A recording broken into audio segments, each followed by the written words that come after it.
শুভ দুপুর বন্ধুরা। আজকে মাছ মাংস ডিম কোনোটাই রান্না করিনি। সকালে ডিম ভেজে দিয়েছি ছেলেকে, কিন্তু এমনি খাবারে রান্না করিনি। আজকে মনটা খুবই খারাপ, রান্নায় একদমই মন নেই।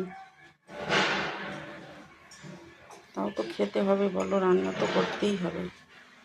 এই যে ভাত করেছি, আজকেও মানে গতকালকের মতো রান্না করে তারপরে চান করবো, স্নান করে তারপর পুজো দেবো।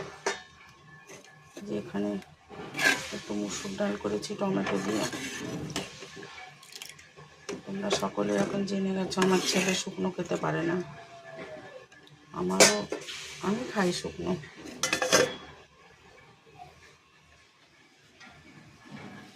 সকালের ব্রেকফাস্টে যে কুমড়ো আলু ভাজা হয়েছিল, কেউ কুমড়ো আলু ভাজা দিয়ে রুটি খেয়েছে, কেউ ছাতু খেয়েছে, কেউ আবার ডিমের ভুজিয়া মতো করে দিয়েছি সেটা খেয়েছে। এক একজন এক এক রকম।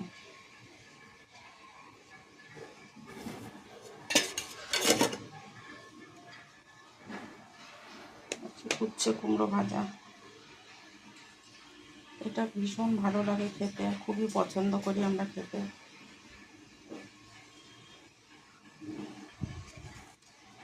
ঝাঁঝরি দিয়ে ঢাকা দিয়েছি, এই জন্য জলটা পড়বে না। আর এখানে করেছি বাঁধাকপি। কবে থেকে বাঁধাকপি নিয়ে আসা আছে, কিন্তু করাই হয় না, তোমার রান্না করাই হচ্ছে না। এটা ওটা সেটা খাওয়া হয়ে যাচ্ছে। তারপর মেনলি হচ্ছে অনুষ্ঠান বাড়িতে খাওয়া হচ্ছে। আজকে রাতেও একটা রিসেপশন পার্টিতে নিমন্ত্রণ আছে আমার ছেলের, সেখানে যেতে হবে। মন ভালো নেই, তাও যেতে হবে।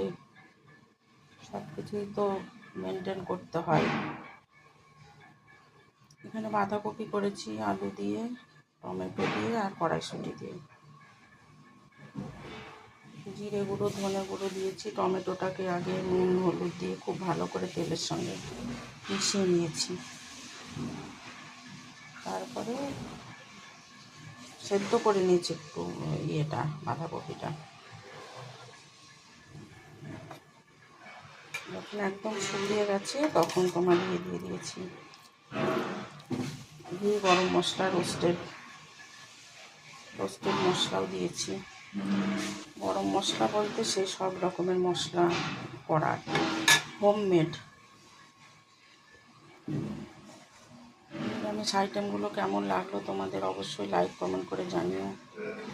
ভালো লাগলে শেয়ার করে আমার পাশে থেকো।